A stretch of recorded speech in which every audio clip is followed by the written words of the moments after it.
Thank you all for coming and welcome. I'm Sarah Letzen, a member of the HDIS team at HCFC, and I will be facilitating today's webinar. We're very excited to be able to share the Homeless Data Integration System with you today.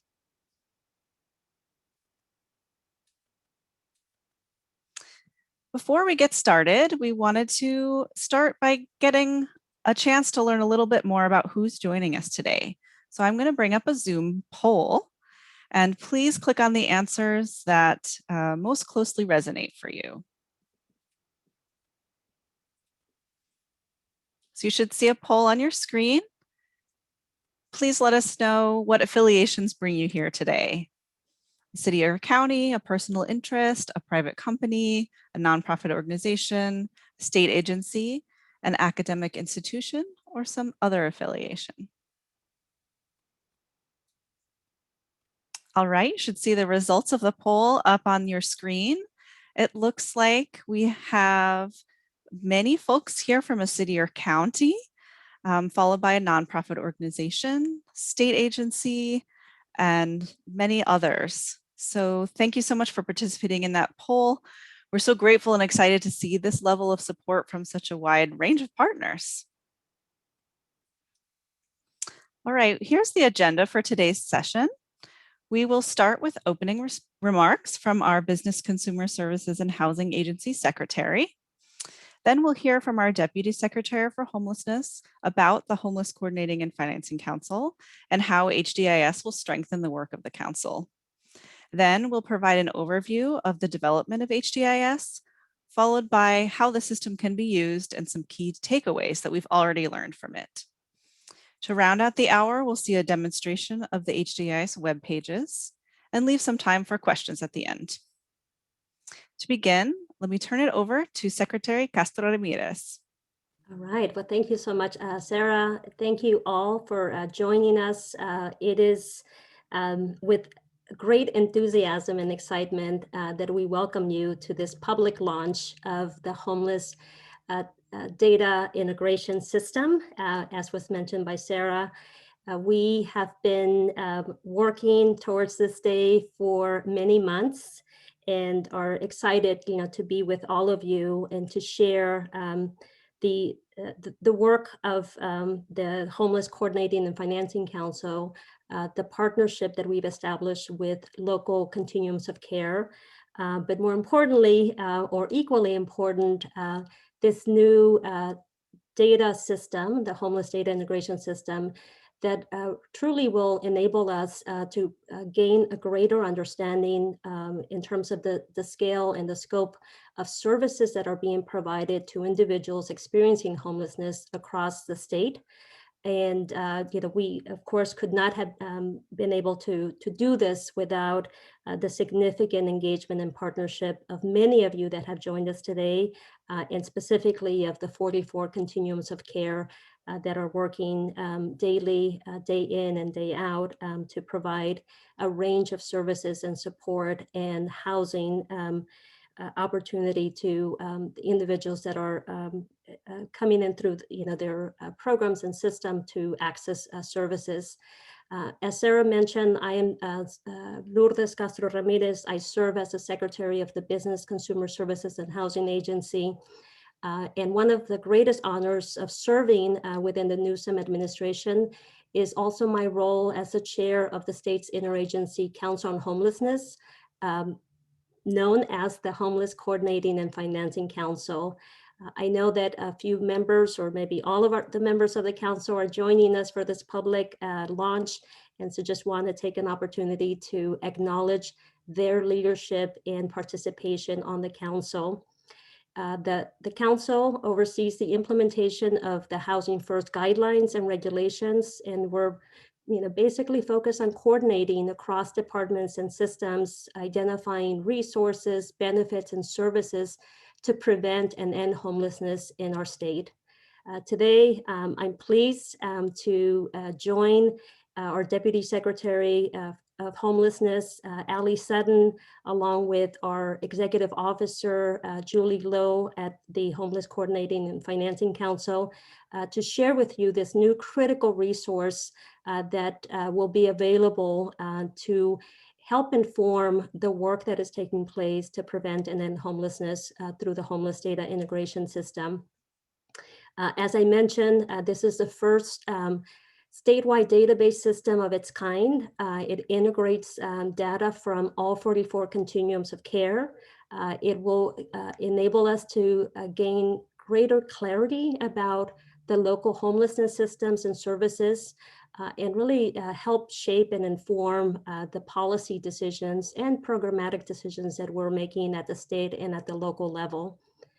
Beyond that, this information will also enable us to identify some of the best practices that are taking place across the state.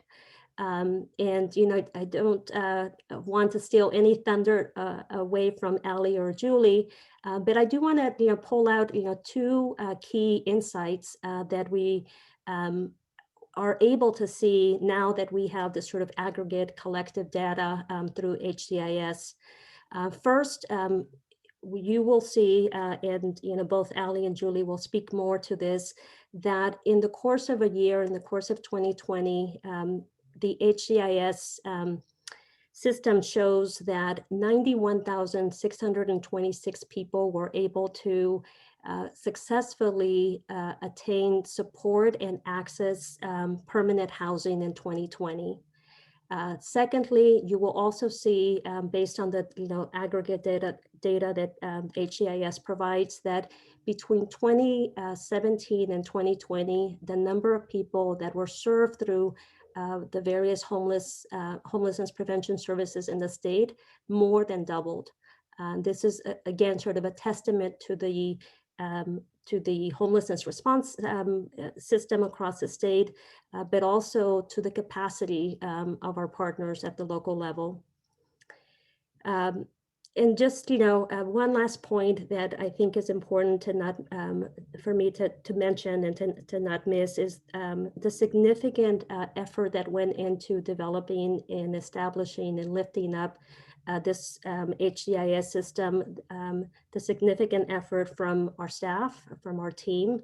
And, quite frankly, it's remarkable that from the beginning of the planning to the procurement to really establishing the agreements, across all 44 COCs, we were able to do this in about a year.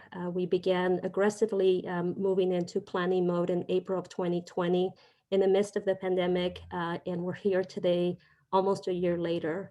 So just a remarkable effort from our team, and again, want to acknowledge the staff and the council for their leadership. And as I close, I just want to emphasize again why this matters. I think it's great and important to have good data, good information, that helps inform the policy decisions and considerations that we must make in terms of addressing comprehensively our approach to solving homelessness. But at the end of the day, it really comes down to people. And last week, I had an opportunity to spend a full day in Oakland. Started my visit at Clifton Hall, a home key site that was made possible in about 6 months. Thanks to the Home Key program that was launched by the governor in 2020, and was also able to visit with the Unity Council and visit the Fruitville Transit Village and meet with a number of stakeholders about the work that's underway in that neighborhood. And I ended my day at the Mandela Community Cabins in Oakland, where I met EJ. EJ has been living at the cabins for about 3 months. And he was so proud in sharing with the mayor and myself and several other individuals that were there, just how involved and engaged he's actively, how engaged he is in this temporary community where he's living. He shared with us that he's involved with the distribution of food and getting to know his neighbors. But he also shared that while living there for the last 3 months, he's been able to connect with the housing navigator and the service providers that enabled him to update his information on the local public housing authority waiting list. So as it turns out, he had applied for housing assistance several years ago.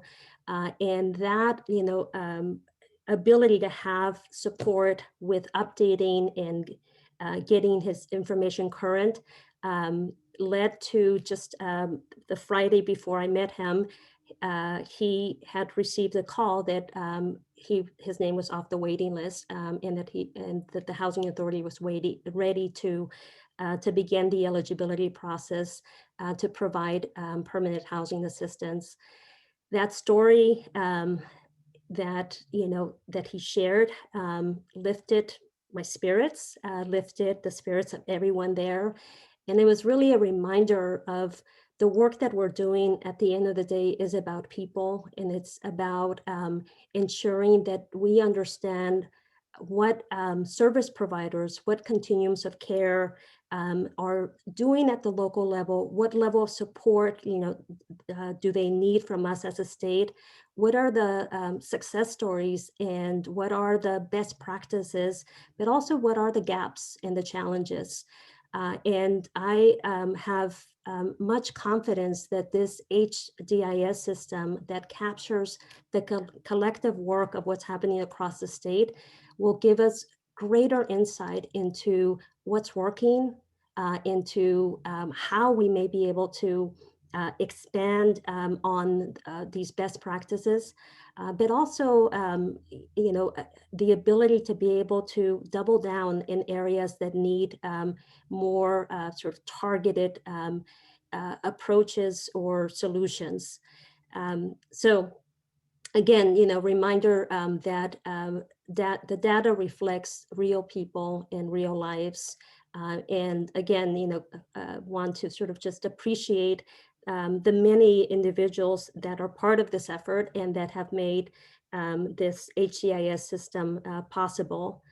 And then as I close out, the work of HDIS comes just 2 weeks after the council, the council's adoption of the HCFC action plan, which lays out a number of goals and objectives that quite frankly, will enable us to collectively move forward in addressing both prevention and sheltering and permanent housing comprehensively. And so the HDIS system, coupled with the action plan that was adopted by the council, will enable us to continue this forward movement.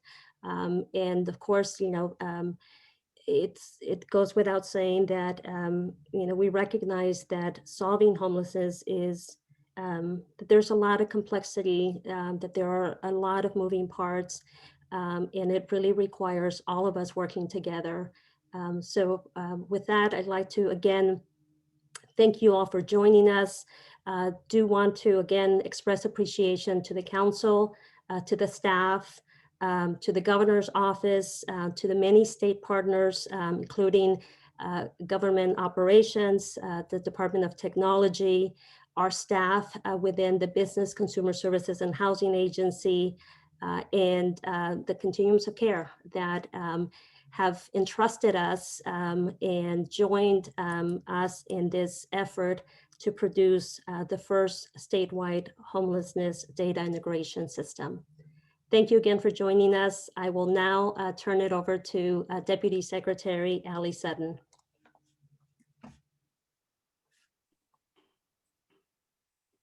Thank you for those opening remarks, Secretary.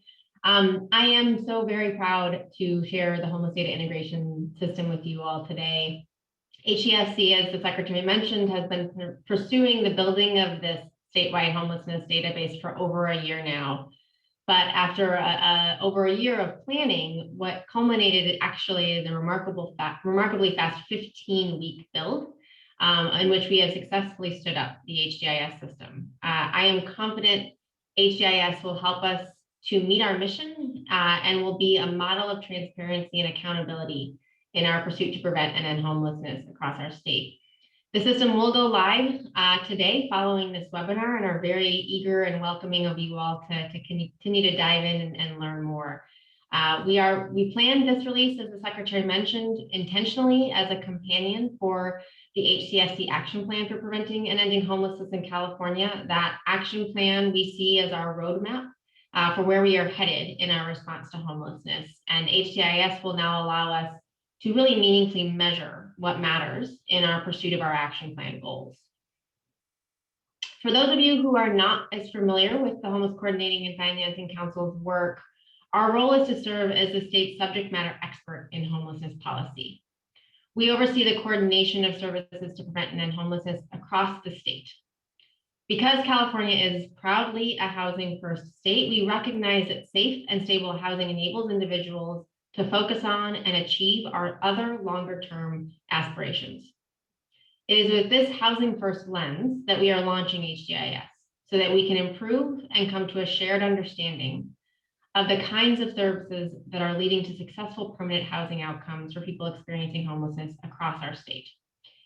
HDIS will allow us to explore whether there are certain service patterns, regional differences, or demographic factors that improve the likelihood of becoming permanently housed. The vision behind HDIS is that it is a tool that will inform our policy decisions and help us improve our policy making and planning at the state and local level. Prior to HDIS, the main source we use to learn about homelessness has been the U.S. Department of Housing and Urban Development's well-established point-in-time count. The PIT count gives us an important sense of how many people are experiencing homelessness in any given night, but it does not give the type of nuanced information that we need about how we are serving people experiencing homelessness, or how many people access those services over a course of a year. As we know, the number of people experiencing homelessness is not static. People become homeless and others are being rehoused daily. HDIS will support us in better understanding the dynamic nature of homelessness, how the state's homelessness response system is serving people, and what we must do to help end homelessness together. This is truly invaluable information because, as we all know, if you can't measure it, we can't improve it. Before I hand it off to my team to get into how HDIS was built, I want to share HCSC's approach in creating the system and how we will focus our learnings from the system moving forward using a core set of key principles and practices that are baked into our action plan. First, with a focus on pursuing racial equity and justice. The historic and very current causes of racial injustice and inequities in housing and homelessness have resulted in racially disparate impacts of housing instability and homelessness across our state. These impacts are clear, they are stark, and they are even deadly. Through the commitments HCSC made in our action plan, we intend to implement HDIS to support state agencies and our partners to deepen our knowledge and understanding of these issues and ensure we can move towards action. You will see that in today's demonstration that this is one of the key pieces that we have pulled out for this first launch. We also acknowledge our responsibility to balance our focus between crisis response and permanent housing solutions. We recognize permanent housing is the only true solution to homelessness, but we also acknowledge that there are thousands of Californians experiencing homelessness right now who are facing urgent and dangerous crises every single day. So in addition to using HDIS to understand the extent to which people are permanently housed, we will also intentionally seek a better understanding of what works across the range of crisis response supports and services. And finally, we will use HDIS to help create solutions for the full diversity of people experiencing homelessness. Data from HDIS can support progress towards preventing and ending homelessness for all people and populations. And we know strategies and programs must be tailored to address the specific needs of people with a range of different experiences and identities, including youth, families with children, older adults, people who identify as LGBTQ, veterans, people with disabilities, survivors of domestic violence, the list goes on. And we will use HDIS to better understand what works for whom.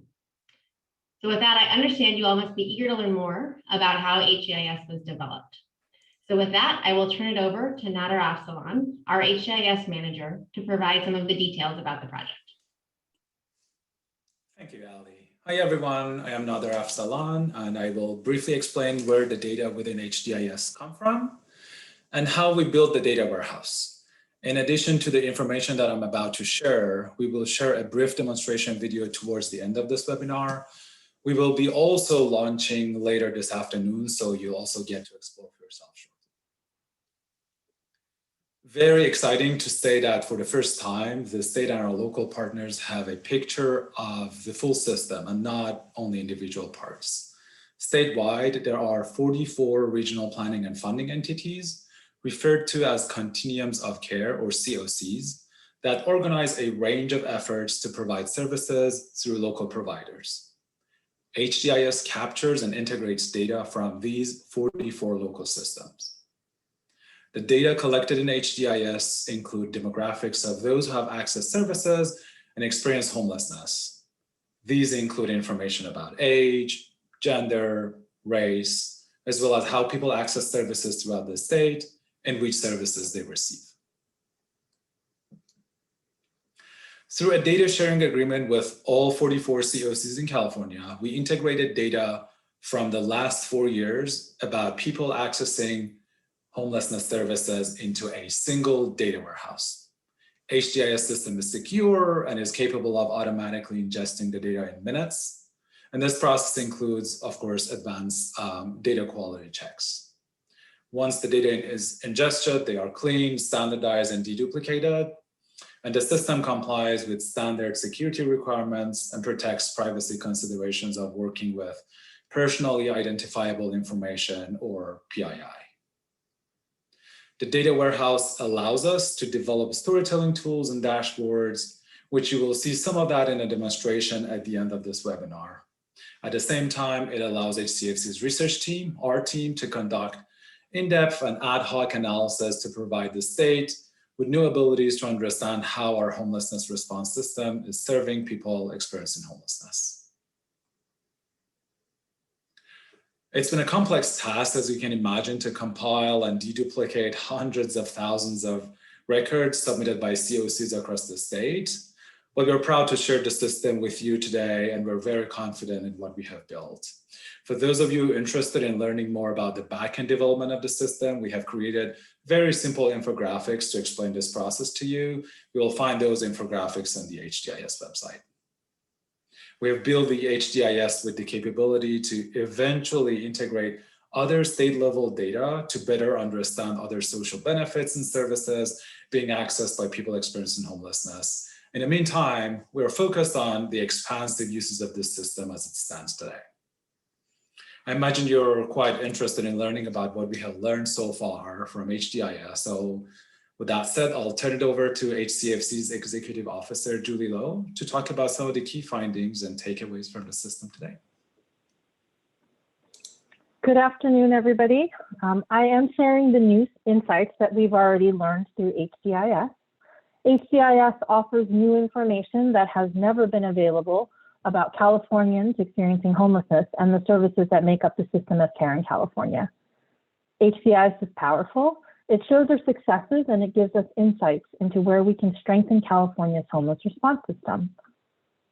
It allows us to answer key questions like what interventions are most effective, what racial and other inequalities exist in the system, where should we put a greater focus of state and local resources to create more positive outcomes.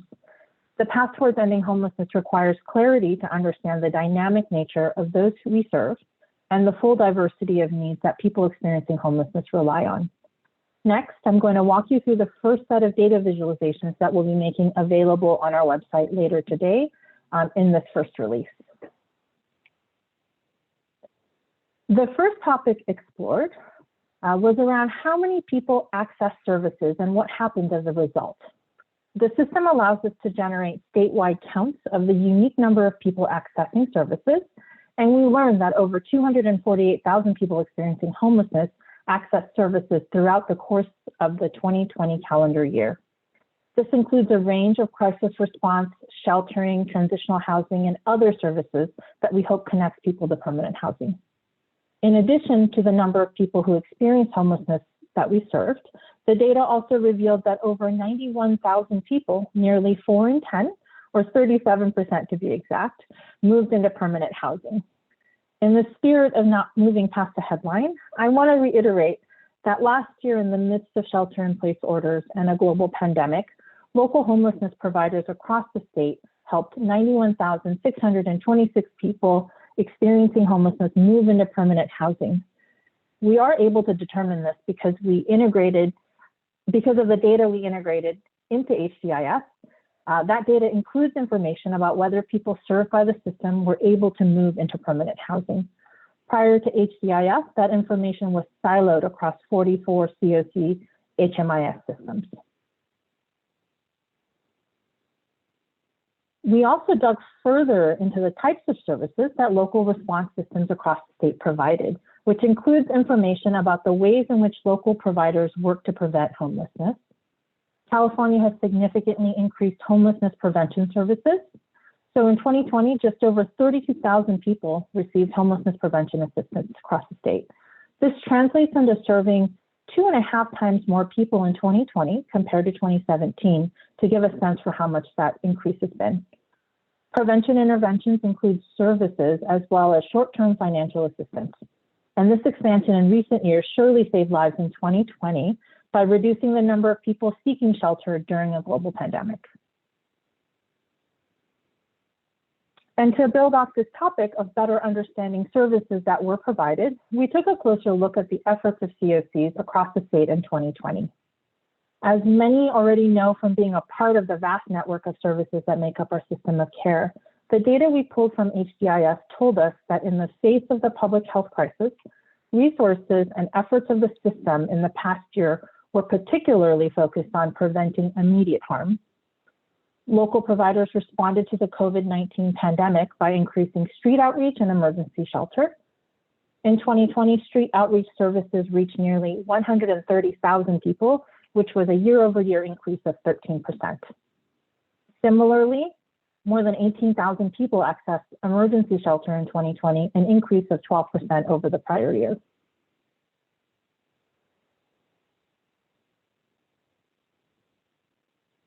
The final piece of what we looked at was to take a statewide look at where people seek services.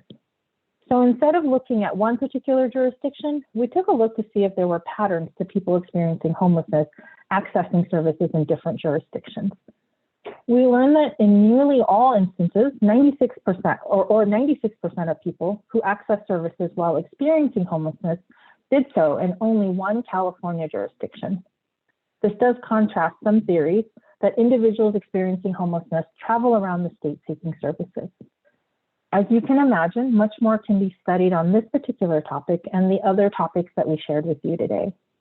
We are eager to build on analysis like this that uses and leverages the matched and deduplication process as we dive into HDIS. In addition to these topics, I want to remind folks that we'll be launching the site in the next hour or so. And within what we launch are also other topics such as demographic information about people served, and more specifically, dashboards that allow users to explore data demonstrating racial disparities among people experiencing homelessness. We'll be moving to a short video here next. And before we do, I want to mention that today's launch is really a starting point in a number of ways. We will be releasing new topics based on updated data from continuums of care on a quarterly basis. We will also continue to conduct deeper analysis to inform current and ongoing policy needs. And finally, HCSC will be working closely with continuums of care on how to access their own data through a specialized portal accessible to COCs to use for planning and technical assistance purposes, which we are calling the HDIS Academy. And with that, we'll move next to the video followed by a Q&A. The Homeless Data Integration System is available on the Homeless Coordinating and Financing Council's webpage. This site is mobile responsive and you can easily access it from any tablet or phone. Scroll down and you'll find some top-line insights from HDIS.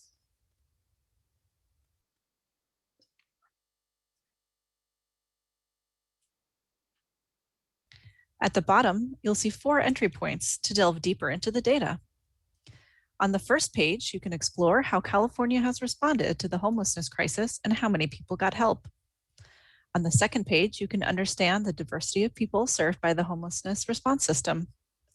On the third page, you can explore the range of services that California's homelessness response system provided in 2020.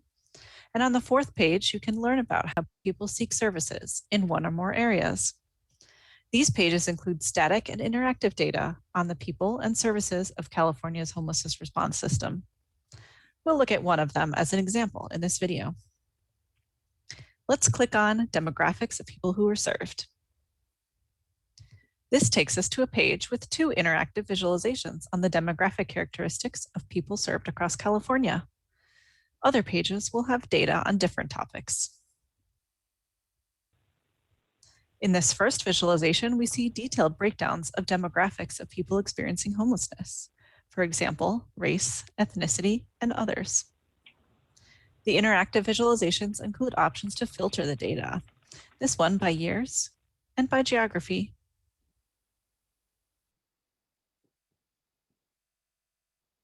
At the bottom of interactive visualizations, you can download the data in a variety of formats. The system was built with privacy and security in mind. The downloads and visualizations do not contain any personally identifiable information. Lower down on this page, we highlight racial disparities among people experiencing homelessness. Each visualization also has a link to a data dictionary, which gives specific definitions of terms used in the analysis. At the bottom of all pages are data, sources, and notes to provide additional information on the exciting data now available through California's Homeless Data Integration System. So now is the time for questions and answers. If you have not submitted your question already and you have a question, please click on the Q&A button on your screen and you can type in your question for the presenters there. All right, it looks like our first question that we will answer here is for Allie. Is it possible to see from these data what programs people are using to access housing, shelter, and services? That's a great question. So the short answer is yes. What is being released today will not go into that level of detail. Just to sort of reiterate some of the pieces that Julie mentioned in her piece of the presentation, this is really just the tip of the iceberg, what we will release today. On the web page, as it is launched, there will be a place where you can click to fill out research requests and other kinds of questions that you might be interested in having answered. We really do see this as something we want to engage with stakeholders around in terms of what kind of questions would be most interesting to see for our next quarterly updates. So the long answer is yes, but it will take us a little bit of time and is not in this first launch, that level of detail. It looks like the next question is, are there other databases included or integrated into HDIS beyond HMIS? Yeah, we're seeing a couple kinds of questions in the Q&A chat. So I'll just sort of answer it a little more broadly, perhaps. So right now, the data that is included in HDIS is specifically pulled from HMIS. Just sort of seeing another question here in the same, we'll try to hit for one. HDIS is not a replacement of HMIS, but it is collecting all HMIS data into one data warehouse. Within that, we have built it so that it has the capability to match to other statewide systems. We are very focused on what is here right now in front of us. There's a lot of expansive questions that can be answered from within what is being built and what is shown to you today. So we are focused on that. It has the capability of matching to other systems. But for right now, the reason we were able to build this in 15 weeks in a relatively low cost was because we collected data already being collected from those 44 COCs and pulled into one warehouse. Great, thanks so much. I see a few questions that are centering around the point in time count. Will the point in time count still be used? Various questions around the point in time count. I'll try to answer a handful, and Sarah, you can tell me if this gets to it. So we really do see the point in time count as one puzzle piece of understanding the full picture of homelessness, and we see HDIS as another brand new, very critical and very large puzzle piece of understanding that full system. We do not see HDIS as ever intending to or really appropriate to be a substitute for the point in time count. The point in time count is at one moment in time, one night throughout the entire year, the number, sort of a census count of the number of people that were experiencing homelessness on that one night. HDIS is allowing us to see what kinds of services people experiencing homelessness receive over the course of an entire year. So they really are two different kinds of data points, and we expect to continue to use those in coordination with one another, but not as a substitute for either. Let me know if that most of the questions, Sarah. Yes, that's great. We do have a few questions with very specific data, asking about data definitions and specific ways of calculating data. I wonder if you could just speak about where folks can get more information about how we calculated what's in the data. Yeah, absolutely. Julie, do you want to actually take that one?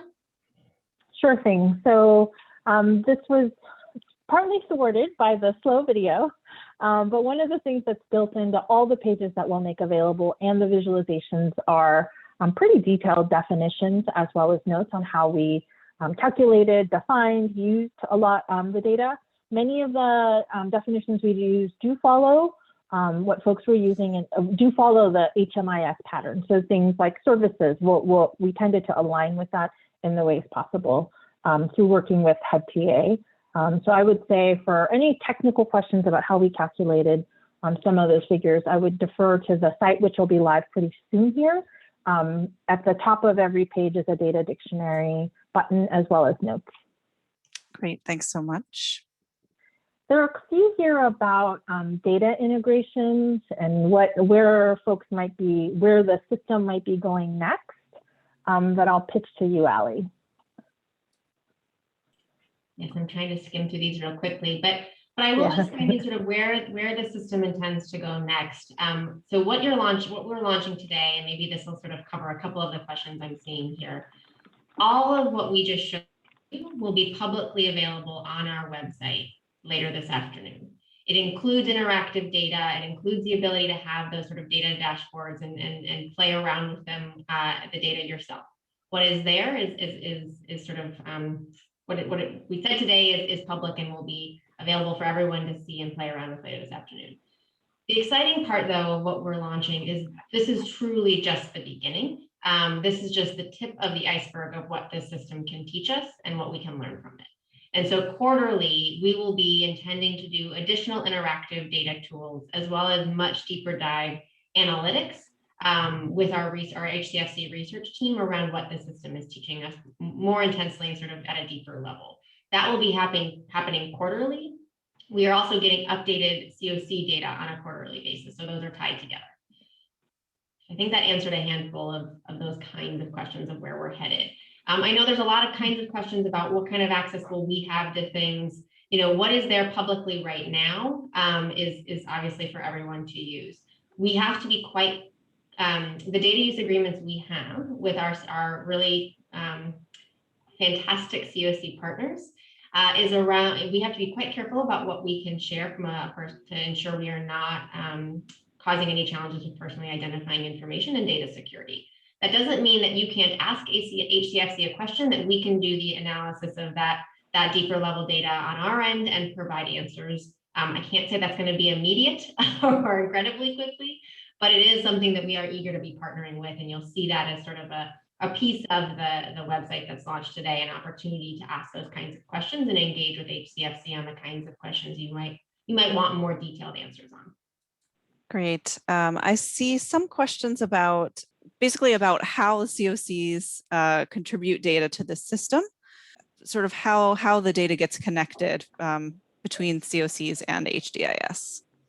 So currently we are on a quarterly data transfer directly from COCs of a suite of tables that are known as the basic HMIS elements. For the time being, that is how we'll get our transfer. So that means a few things, which is that we do quarterly refreshes on the data, and that the data that we're drawing from is limited to those that are available through those HMIS sources. Yeah, and one I did see that I think is helpful for us to answer just from the kind of data that is going to be being pushed out. This is all deduplicated, unique level data. So it's not that the 92,000 folks that were permanently housed, or almost 92,000 folks that were permanently housed. It does not mean that is a unique deduplicated number. So the numbers you see in here, we've taken up from all across the state. We've done a very intensive sort of matching process and are ensuring sort of that each of these numbers are a unique person, which is part of the value of this system. That is not something we had to date, or we could say with sincere certainty that these numbers were clear, unique numbers. So seeing a couple of questions about that, particularly around permanent housing, and just wanted to mention that. I do see a few questions about what data elements were shared. So I think the question is sort of like, what kinds of elements do we have access to?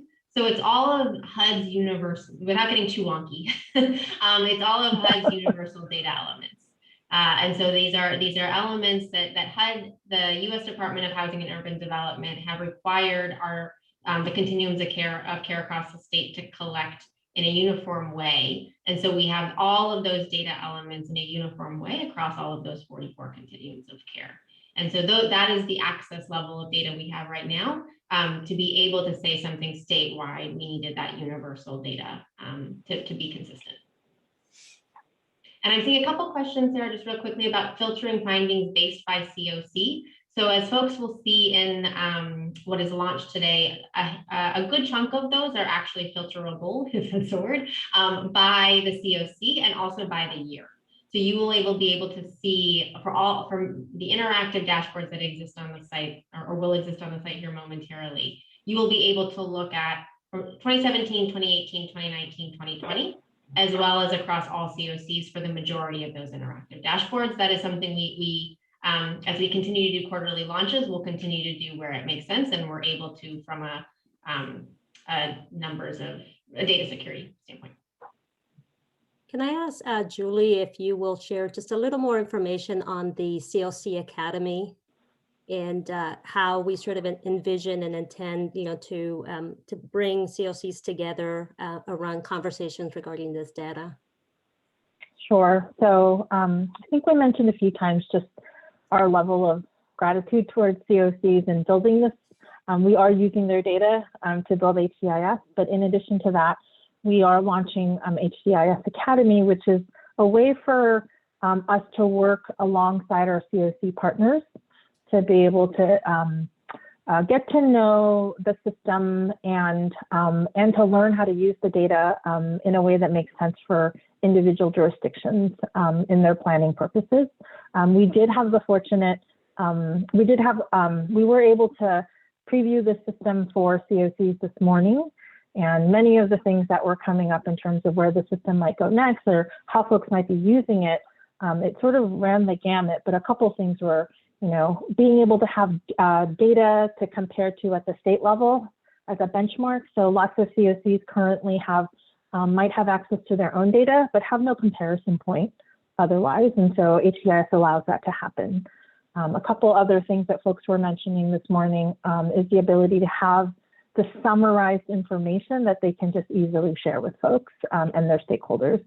Because I will say one of the things that we focus on in this public site is to make it as approachable as possible so that this could be a place for community members, stakeholders alike to be able to understand a bit more about what we mean when we say the homeless response system. We have a few more minutes. Allie, do you see a question you'd like to? Yeah, I was just going to say there's a great question in here about identifying success in housing in relation to particular populations. I would say, we are very excited about the opportunity to dig deeper into this data.